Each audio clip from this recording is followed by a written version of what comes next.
importantes de parte de Venezuela para el mundo y del mundo para Venezuela. Era un edificio entero donde se establecían todos los negocios y todo el comercio del oro. Y el edificio de la Francia se llama ese edificio.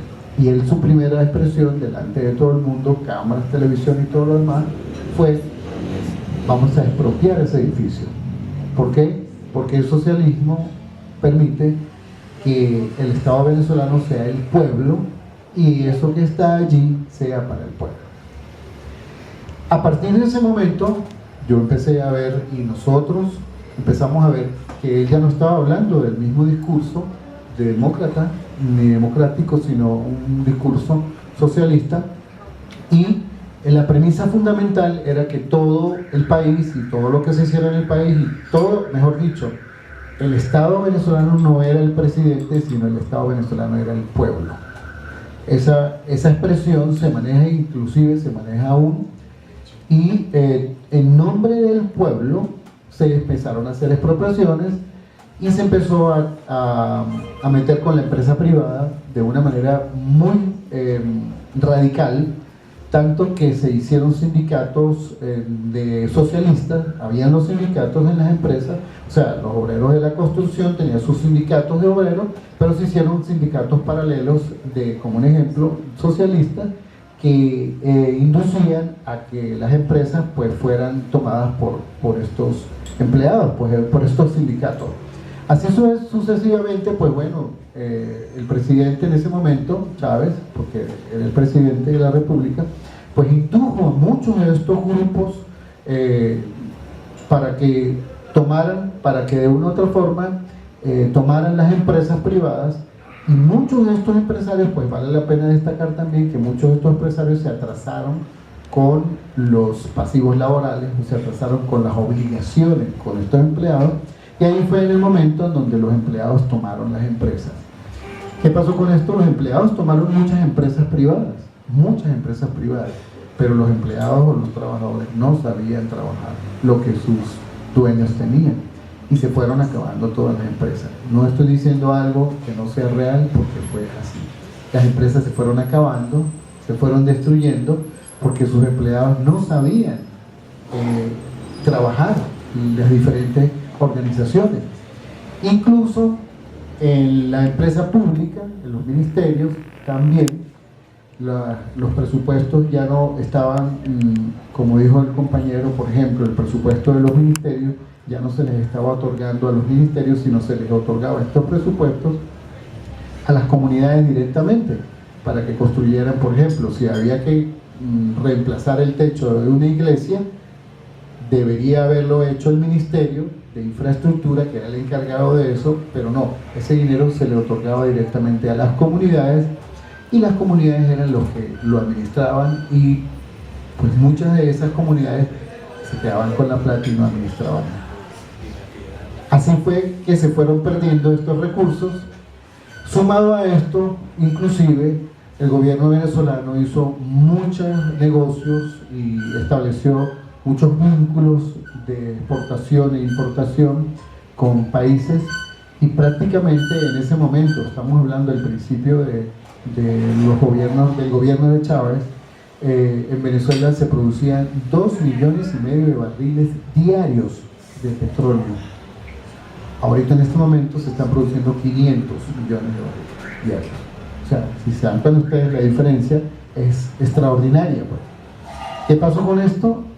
Muchos de estos barriles que hoy en día se están produciendo ya están prácticamente condicionados y comprados por negocios que hizo Chávez con otros países para tal vez mantener esa posición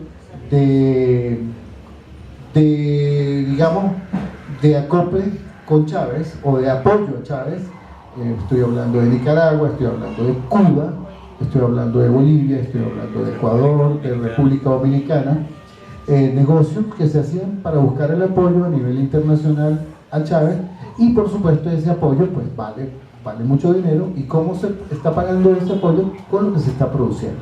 Mientras tanto, ¿qué pasa con la población de Venezuela? ¿Qué pasa mientras tanto? Pues la población se va quedando sin recursos, y hoy en día, en este momento, pues no hay nada. Incluso teníamos las más grandes refinerías en Venezuela y hoy en día no se procesa gasolina allá en Venezuela, no existe refinería ya porque ya se han acabado totalmente y tenemos que comprarle gasolina aquí a Colombia, incluso. Y a los Estados Unidos también, por supuesto, nos compran. O sea que tenemos un vínculo ya hipotecado con China, con Estados Unidos y con Rusia. Bueno, cerca de 2013, 2014, ya Chávez, ustedes saben que murió, estando siendo presidente de la República, y pues siempre él mantenía su posición, pero ya en ese momento ya no se estaba hablando de socialismo particular o netamente socialismo, sino se estaba hablando de un socialismo que se identificó como socialismo del siglo XXI, con unas condiciones que yo hasta ahora pues no las comprendo, porque eso no tiene que ver con los principios fundamentales de la izquierda o de derecha o del centro. Eso es algo totalmente que no tiene fundamentos ni nada, pero se sigue manteniendo bajo la figura de una ideología política llamada socialismo del siglo XXI, el mantener ese tipo de políticas como la de comprar otros países a través de las riquezas para mantenerse en el poder. En ese momento Chávez murió y inmediatamente pues se hacen elecciones y ya en ese momento todos los poderes en Venezuela estaban totalmente ajustados al proceso del socialismo y por supuesto pues hubo elecciones porque el Consejo Nacional Electoral, que es el otro ente que pues digamos manda en un país, hizo elecciones y creo que votaron algo así como el 20% de los que estaban inscritos, de los que estábamos inscritos en el Consejo Nacional Electoral, o de la población venezolana, que tiene alrededor de unos 20 millones, votaron algo así como 4 o 5 millones, y esto porque allá no es como en Colombia, que se hacen elecciones en segunda vuelta hasta que no completara el 50%, pues allá se hacen elecciones con lo que salga en el momento, y así fue que ganó Maduro, que es el actual presidente. Yo quería aclarar algo, que mientras Chávez le detectan su enfermedad y ya él sabe de que la cosa iba por mal camino, él fue preparando el terreno, abonando terreno, fue congraciándose con los altos jerarcas de la milicia, cambió totalmente, inventó leyes a su favor que solamente le beneficiaban a él, donde los militares tenían que estar a favor de lo que dijera el presidente y no del pueblo. Entonces ya ellos, ¿cómo se los llevó al bolsillo? Pues dándoles tremendos sueldos, unos sueldos exorbitantes. También lo hizo con el otro poder que es muy importante, el poder electoral. Todas las rectoras o rectores que habían, pues hizo que se perpetuaran en el poder. Claro, estaba totalmente parcializado por el Partido Comunista de Chávez, socialista, del siglo XXI, la Contraloría, la Procuraduría, y todos los poderes estaban vinculados a lo que dijera Chávez. Entonces él le dejó como el camino, él ya estaba con sus dolencias, con su cáncer, su enfermedad, y casi le dijo al pueblo: bueno, si yo me llego a morir, yo quiero que siga con esta política de ser socialista a Maduro, a nuestro actual ahorita presidente.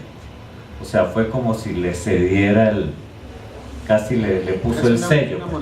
Una monarquía. Usted es el que va a continuar. El heredero de mi trono. Entonces, ahí siguió la mantequilla, por decir, porque Maduro se consiguió con todo ya el terreno abonado.